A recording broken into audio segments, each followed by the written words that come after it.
감사합니다. 우리 오늘 옆 사람과 인사 나눌 때 로마서 8장 28절 말씀으로 이렇게 인사합니다. 하나님은 최고의 선을 이루십니다. 이렇게 한번.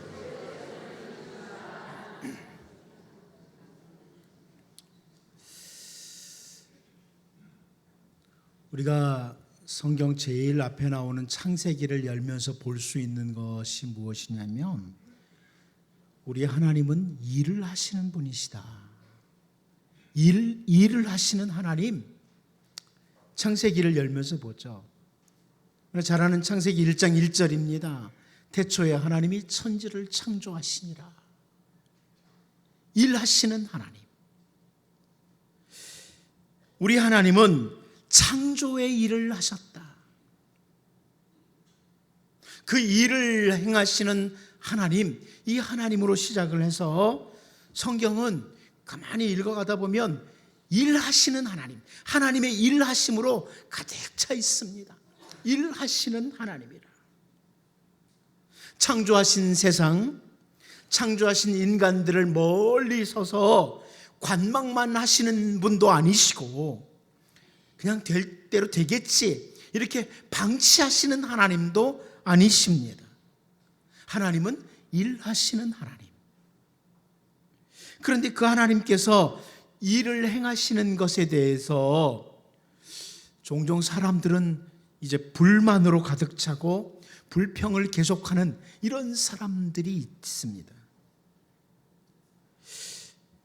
혹은 하나님께서 일하심을 올바로 바라보고 감사와 찬양을 드리는 이런 사람들도 있었습니다. 그러니까 하나님의 일하심에 대해서 뭐 이렇게 하시는데 하면서 불평하고 원망하는 사람, 혹은 하나님의 일하심을 올바로 바라보고 감사하고 찬양하는 사람, 이런 사람들이 역사 가운데 있었습니다.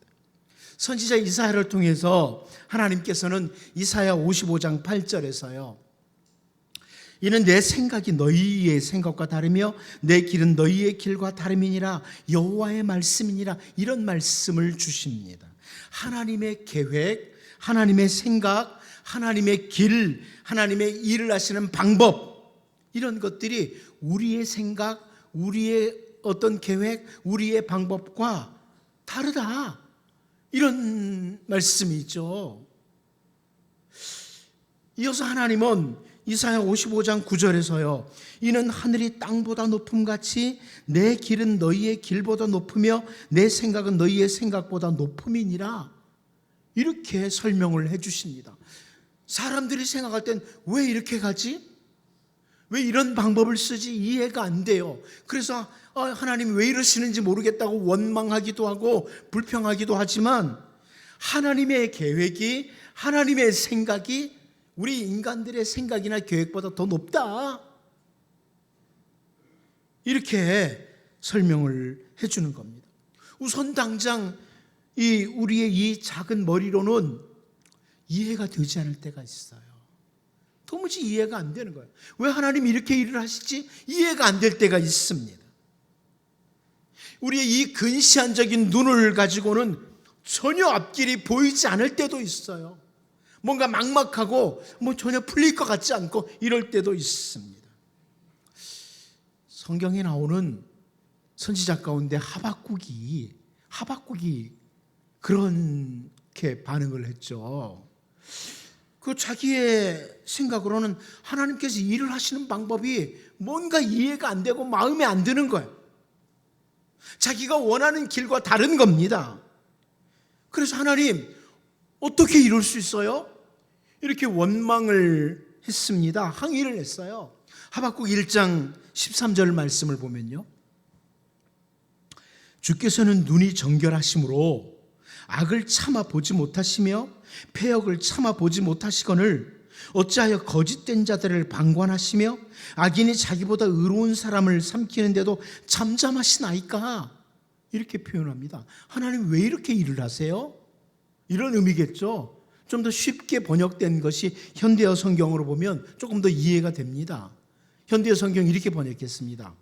주의 두 눈은 진실로 너무나 깨끗해서 악한 일을 구경만 하지 못하시며 사람들이 고문과 학살을 당할 때 그저 보고만 계실 수가 없습니다. 그런데 어찌하여 주님은 저 민족의 반역자들을 방관만 하시며 악인들이 자기들보다 훨씬 더 의롭고 선한 사람들을 삼켜버릴 때 왜 주님은 가만히 계십니까? 이렇게 번역을 했습니다. 하나님께 항변을 하는 거죠. 하나님 일하시는 게 마음에 들지를 않아요. 이런 항변입니다. 저 악한 사람들을 왜 내버려 두십니까, 하나님? 이런 항변입니다. 그런데요, 그 선지자 하박국이 결국 하박국 2장 20절에서 이런 표현을 합니다. 오직 여호와는 그 성전에 계시니 온 땅은 그 앞에서 잠잠할지니라 하시니라. 하나님은 그 거룩한 곳에서 온 세상을 가장 공의롭게 다스리시는 분이시기에 온 땅은 그 하나님 앞에 온전한 영광을 돌리며 잠잠해라. 이런 표현입니다. 때로는 이해가 안 됩니다. 하나님 어떻게 이럴 수 있어요? 그런데 하나님께서 가장 공의롭게 모든 세상을 다스려 가신다. 이런 의미의 말씀이죠.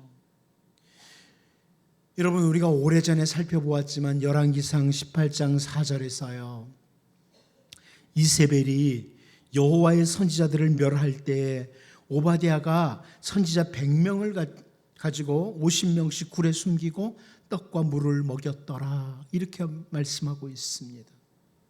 아합의 아내 이세벨이요, 이 표독스러운 이세벨이 하나님의 선지자들을 죽였다는 겁니다. 여호와의 선지자들을 막 학살을 했습니다. 그때 오바댜라고 하는 참 경건한 하나님의 사람이 100명을 구해낸 거예요. 막 다 죽이는 그 가운데 하나님의 선지자 100명을 구해내가지고 50명씩 숨겨놓고 떡과 물을 제공했다. 이 말씀입니다.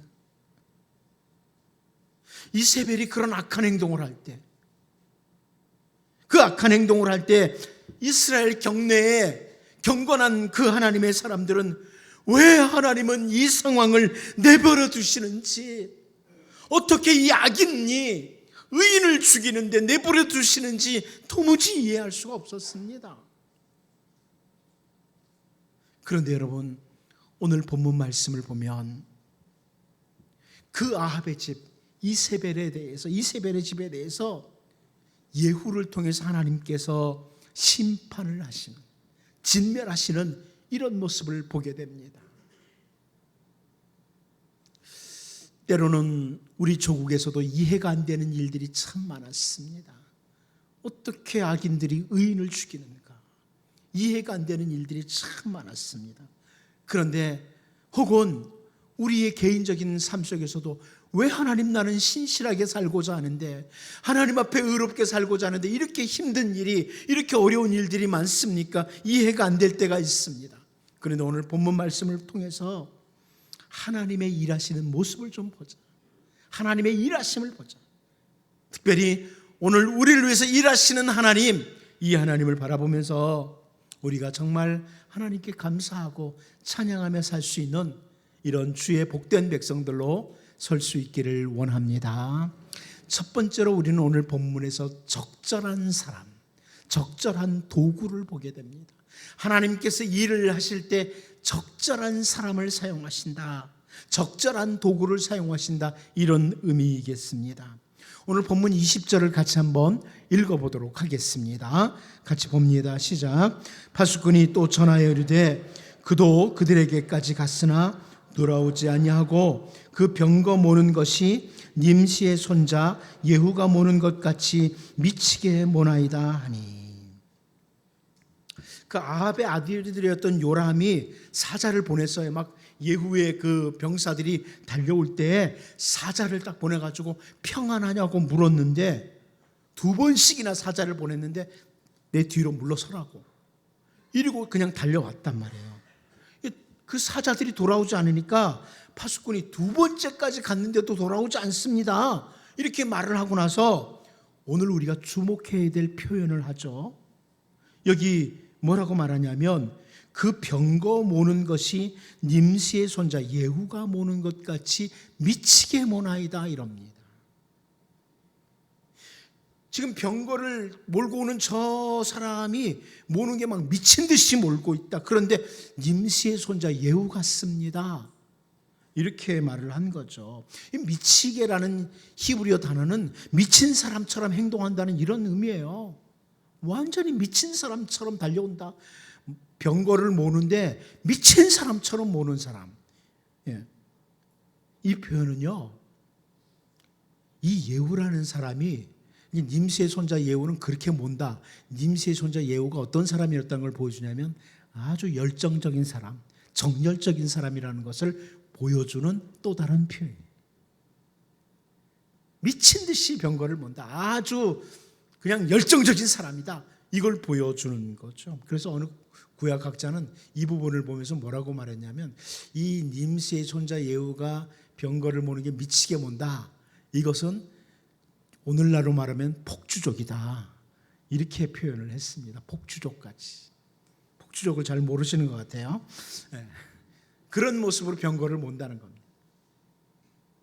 아무튼 예후가 병거를 모는 것 미친 듯이 몰고 오는데, 앞으로 하나님께서 예후에게 그 맡기신 일, 그 아합의 집을 진멸하는 일을 행할 때 예후가 얼마나 열정적으로 이 일을 하는지를 보여주는 겁니다. 오늘 앞으로 이제 볼 거예요. 이 예후가 얼마나 정말 열정적으로 그 하나님이 맡기신 일, 아합의 집을 진멸하는 일을 하는 것을 보게 될 텐데, 이 모습에서, 미친 듯이 병거를 모는 모습에서 이걸 볼 수 있다는 말씀입니다. 다시 말씀드리면, 계속해서 악한 길로 달려가던 그 아합의 집, 이세벨의 집에 대해서 하나님이 심판하시는데, 진멸하시는데, 이 예후가 가장 적절한 사람이라는 겁니다. 지금까지 그렇게 악을 행하던, 선지자들을 죽이고 이 악을 행하던 이 이세벨의 집에 대해서 심판은 누가 가장 적절하냐? 예후가 가장 적절한 사람이었다. 이걸 보여주는 거예요. 여러분, 하나님께서는 언제나 일을 행하실 때 가장 적절한 사람, 가장 적절한 도구를 선택하셔서 일을 하십니다. 애굽의 압제 아래에서 이제 건져내는 일, 아브라함의 후손들을 건져내는 그 일을 할 때 하나님께서 누구를 부르셨는지 아시죠? 하나님께서는 호렙산 그 가시떨기나무 가운데서 모세를 부르셨습니다. 모세 이후에 이스라엘 백성들, 모든 백성들, 그리고 오늘 성경을 보는 우리들도 분명히 아는 것 중에 하나는 뭐냐면, 그때에 이 애굽에서 건져낼 때 사용될 사람으로 가장 적절한 사람은 모세였다. 모세가 가장 적절한 사람이었다. 이스라엘을 건져내기에 가장 딱 맞는 이런 사람이었다. 이것을 다 인정을 해요. 모세가 필요했다. 이것을요. 그런데 모세는 쉽게 받아들이지 않습니다. 계속 버텨요. 계속 버티다가 출애굽기 4장 13절을 보면 모세가 이르되 오 주여 보낼 만한 자를 보내소서, 이렇게 말을 합니다. 하나님은 모세 네가 바로 적합한 사람이야, 이 일을 행하기 가장 적절한 사람이야 이러면서 모세를 부르시는데 오 주여 저 아닙니다, 보낼 만한 사람을 보내주십시오, 이렇게 반응을 했습니다. 그래서 바로 다음에 하나님께서 모세에게 진노하셨다고 합니다. 이새의 아들 가운데 이스라엘의 왕을 선택할 때도 마찬가지예요. 사무엘상 16장 6절 말씀을 보면 그들이 오매 사무엘이 엘리압을 보고 마음에 이르기를 여호와의 기름 부으실 자가 과연 주님 앞에 있도다 하였더니 이럽니다. 사무엘이 이새의 그 아들들 가운데 엘리압을 딱 바라보면서 이야 겉모습 대단하네, 키도 크고 이 사람이 바로 주님이 기름을 부어서 세우실 이스라엘의 왕이 될 만한 사람, 이렇게 생각을 했어요. 그렇게 판단을 했어요. 그런데 하나님께서 이제 선택하셔서 왕으로 세운 사람은 누구예요? 들에서 양을 치던 다윗이었습니다. 다윗이었습니다. 가장 적절한 사람은 엘리압이 아니라는 거예요. 다윗이다. 하나님이 찾아서 세우시는 겁니다. 우리는 오늘날까지도 이스라엘 백성들이 다윗을 왕 중의 왕이라고 이렇게 생각하는 걸 잘 알지 않습니까? 하나님이 가장 적절한 사람을 찾아냈다, 이런 말씀이죠. 여러분, 또 하나 예를 들까요? 선지자 엘리야를 하나님께서 그리 시냇가에 숨도록 했습니다. 가뭄의 때에 그리 시냇가에 숨도록. 그래서 그 시냇물이 흐르는 그 물을 먹고 살라고. 그리고 이제 물만 먹고 살 수 없잖아요. 그래서 하나님께서 찾으신 거죠. 가장 적절한 어떤 도구를, 엘리야를 살릴 도구를 찾았는데 그 도구가 뭐예요? 까마귀였어요. 까마귀. 보통 사람들 누구도 상상하지 못할 도구를 하나님이 찾아내셨습니다. 까마귀를 통해서 엘리야에게 먹을 것을 공급하게 했어요. 네가 물어다 줘라, 이렇게 말입니다. 요셉을 세우기 위해서 애굽의 술 맡은 관원장을 사용하셨던 하나님, 모세를 사용하시기 위해서 애굽의 바로의 공주를 사용하신 하나님, 우리는 이 하나님을 봅니다.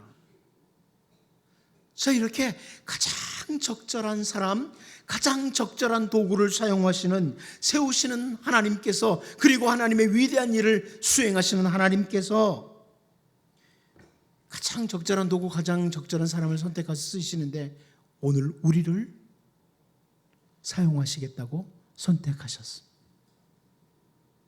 여러분, 이 자리에 앉아있는 우리는 하나님의 선택을 받은 백성들이에요. 최소한 성경인 하나님의 말씀을 통해서 우리가 확인할 수 있는 것은 하나님이 나를 택하셨다는 겁니다.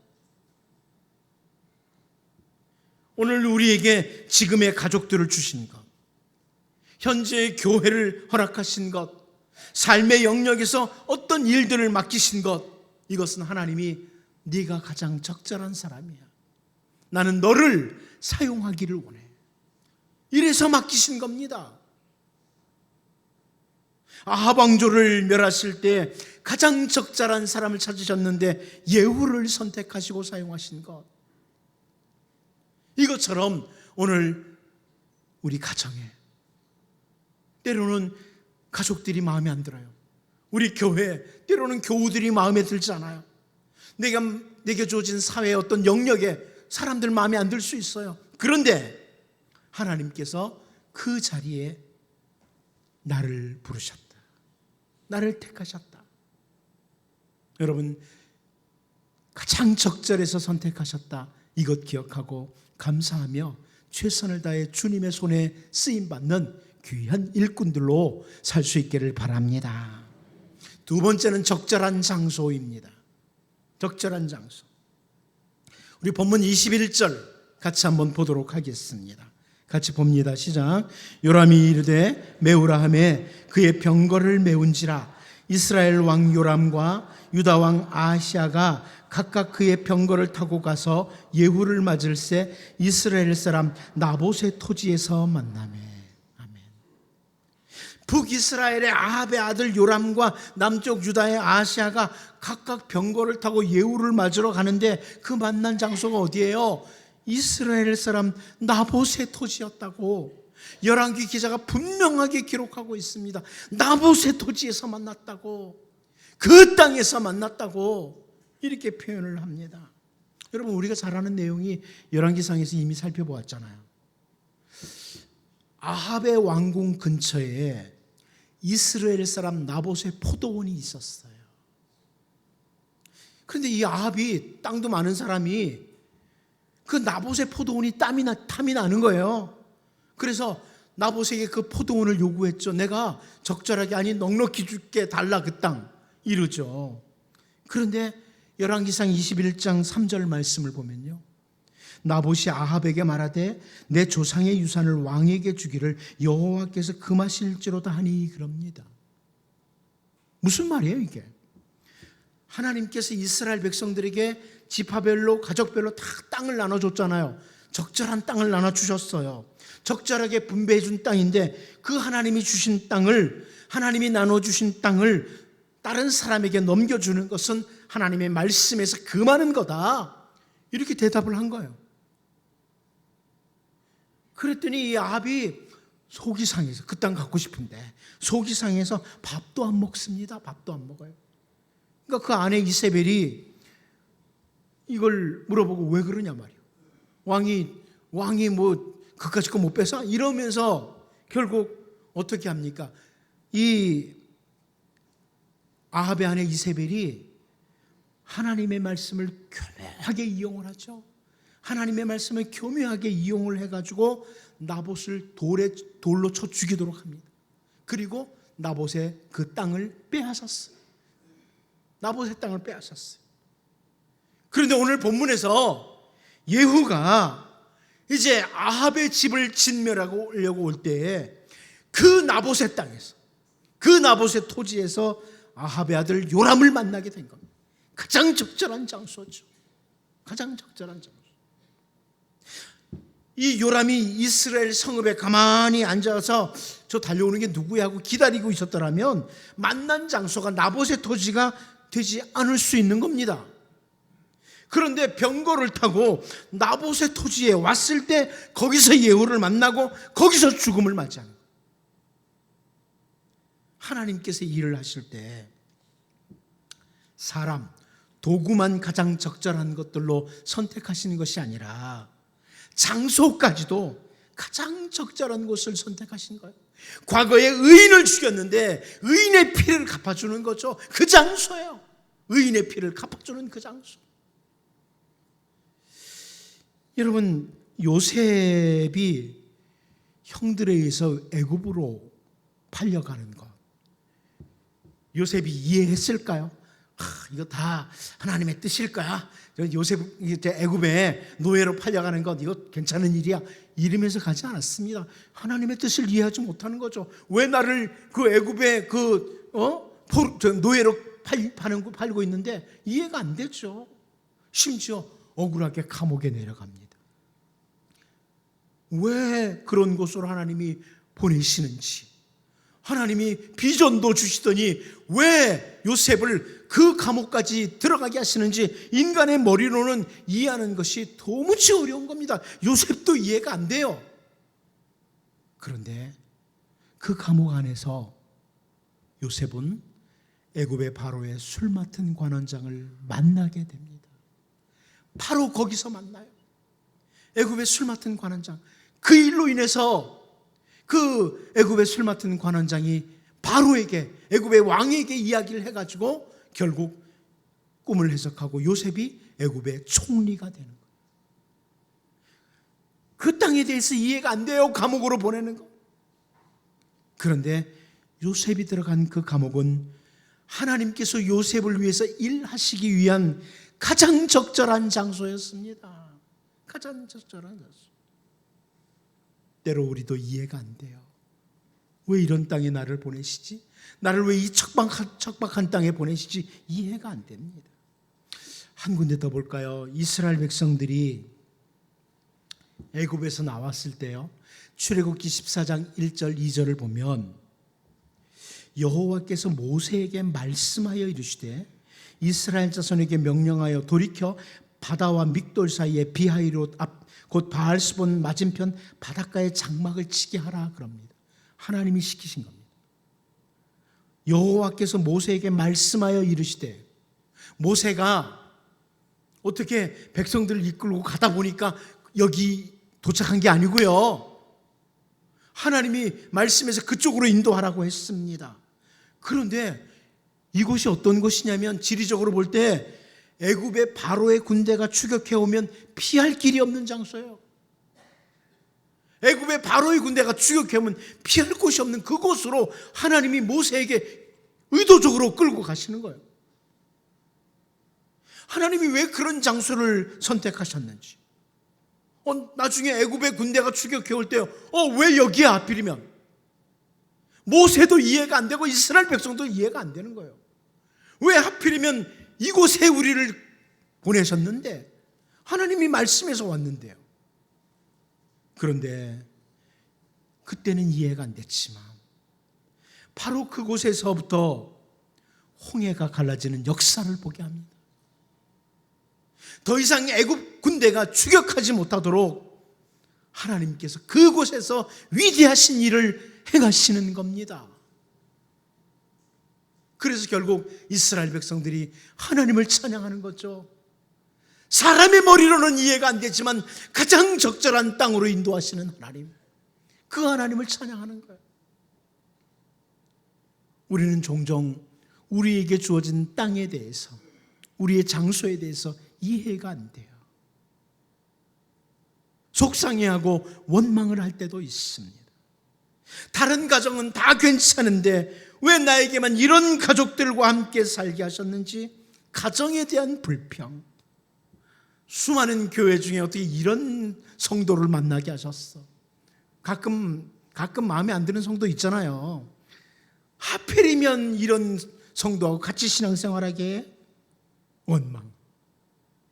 직장에서, 사업장에서, 어떤 주어진 땅에서 불만족하게 하시고, 그 머물도록 하신 땅에 대한 속상함이 있을 수 있습니다. 그런데 여러분, 올바른 그리스도인은 그 땅에서 감사하는 겁니다. 여러분 가정이 속상하고 힘들게 하는 자리면 그 집에서 제가 하라고 하는 대로 매일 찬양하고 감사 좀 해보십시오. 감사해보세요. 하나님, 속상하지만 이곳을 주셔서 감사합니다. 이런 가정을 나에게 주셔서 감사합니다. 혹은 교회에 대해서도 마찬가지. 이런 교회를 저에게 허락하신 것 감사합니다. 감사해 보십시오. 그러면 그 땅이 진정으로 찬양하는 땅, 감사하는 땅이 될 것입니다. 우리가 좋아하는 찬송가 중에 438장 3절을 보면, 높은 산이 거친 들이 초막이나 궁궐이나 내 주 예수 모신 곳이 그 어디나 하늘나라. 이런 찬양이 있지 않습니까? 하나님, 오늘 나에게 이 땅을 주신 것, 하나님의 주권을 인정하면서 우리에게 주어진 모든 영역에서 감사하고 찬송할 수 있는 진정한 그리스도인의 모습. 때로는 내 머리로 이해가 안 돼도, 때로는 감옥과 같고, 때로는 도무지 내가 걸어갈 수 없는 그런 땅인 것 같아도 그 모든 땅에서 참으로 감사할 때 하나님은 정말 감사하는 땅으로 바꾸어 주실 겁니다. 오늘 본문에서 이 요람이 병거를 타고 나옴으로 정확히 나봇의 토지에서 예후를 만나고 거기서 죽임을 당하는 것을 보면서 오늘 우리에게 주신 모든 영역에서 절대로 불평하고 원망함으로 더 척박한 땅으로 바꾸는 자들이 아니라 가장 적절한 곳이라고 인정하고 감사하고 또 감사함으로, 믿음으로 감사함으로 하나님께서 그 땅을 새롭게 하시는 그 은혜가 여러분에게 있기를 바랍니다. 마지막 세 번째입니다. 적절한 때 적절한 심판입니다. 가장 적절한 때에 가장 적절하게 일을 행하시는 하나님을 보게 된다는 겁니다. 우리 본문 22절을 같이 한번 읽어보도록 하겠습니다. 같이 봅니다. 시작. 요람이 예후를 보고 이르되 예후야 평안하냐 하니 대답하되 내 어머니 이세벨의 음행과 술수가 이렇게 많으니 어찌 평안이 있으랴 하더라. 요람은 아직도 예후에게 평안하냐고, 샬롬이냐고 묻습니다. 그래서 예후가 네 어머니 이세벨의 음행과 술수가 이렇게 많은데 무슨 평안이 있느냐? 샬롬? 이게 샬롬의 땅이냐? 이런 거죠. 이세벨로 인해서 북이스라엘 땅에 음행, 우상숭배가 가득 찼고 술수가 이 땅에 가득 찼는데 샬롬이 있을 수 있느냐? 이런 말이에요. 이세벨의 음행과 술수, 이 말은 아합 왕조의 음행과 술수를 말하는 겁니다. 이 말은 이스라엘의 음행과 술수가 꽉 찼다 이 말이죠.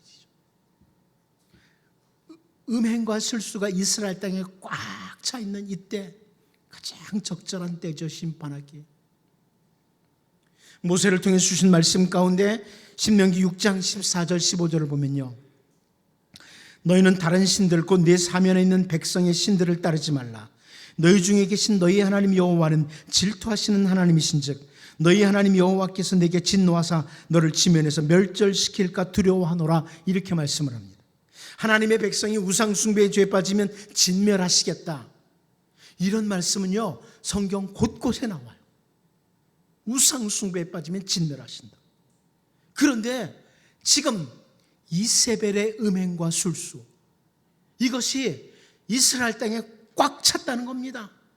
때가 이르렀다는 거예요. 하나님의 심판이 하실 만한 때가 이르렀다는 거죠. 그 말씀하신 대로, 그 선포하신 대로 이제 심판하겠다는 겁니다. 호렙산 한 굴에서 선지자 엘리야가 하나님께 대답을 했던 말을 우리가 잘 아는 내용 하나 있습니다. 열왕기상 19장 10절인데요.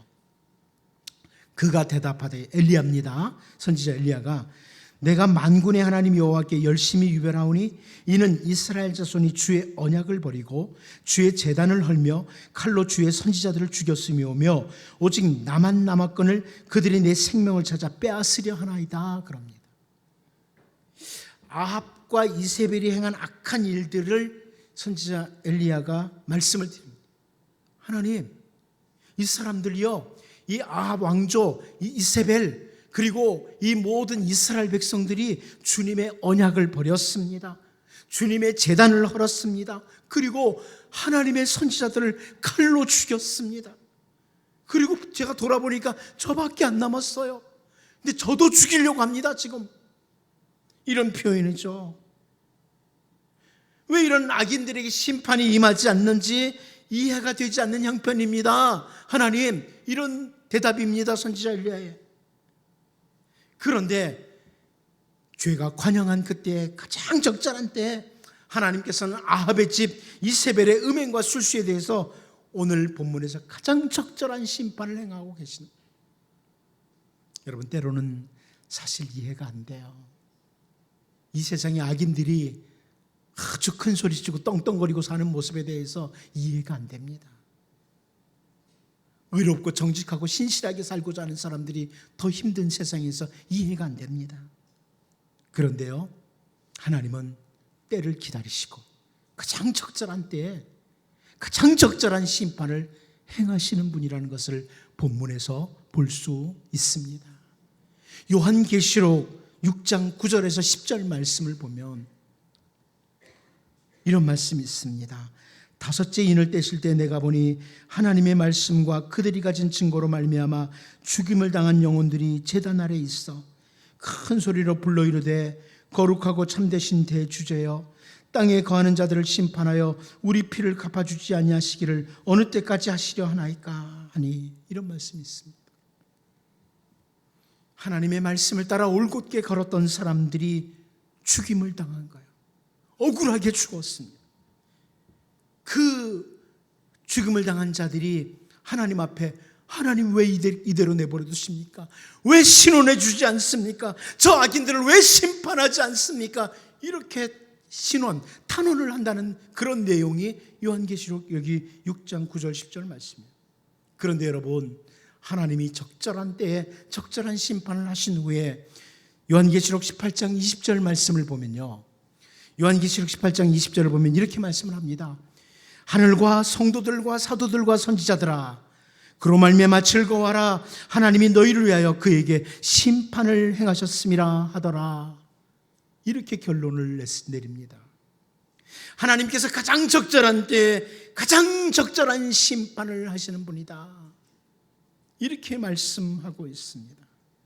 여러분, 때로는 우리의 눈으로 보기에 세상에 사는 동안에 악인들이 더 잘 되는 것 같고 악을 행하고도 아주 떳떳하게 잘 사는 것 같아서 이해가 안 되고, 하나님은 그저 관망만 하시는 것 같지만 오늘 본문을 통해서 분명히 우리에게 보여주는 게 그겁니다.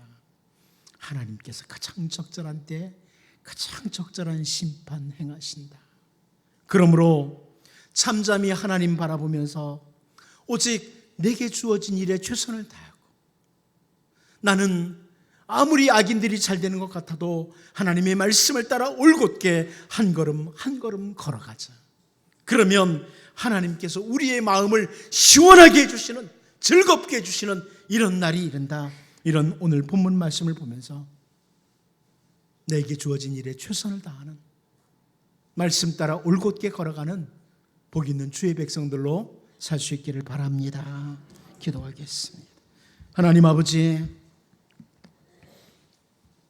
끝없이 악으로 치닫는 것 같은 아합 왕조, 그들을 진멸하기 위해서 하나님께서 가장 적절한 사람을 찾아내셨습니다. 그리고 그 예후가 달려갈 때 가장 적절한 장소에서 아합의 집안을 만나게 하시고, 하나님께서 가장 적절한 때에 가장 적절한 심판을 행하셨습니다. 하나님 바라보게 하여 주옵소서. 잠잠히 하나님 바라보게 하시고 오늘 주어진 일에 최선을 다하며 주의 말씀을 따라 한 걸음 한 걸음 올곧게 걸어가게 하여 주옵소서. 예수님의 이름으로 기도하옵나이다. 아멘. 우리 찬송가 405장으로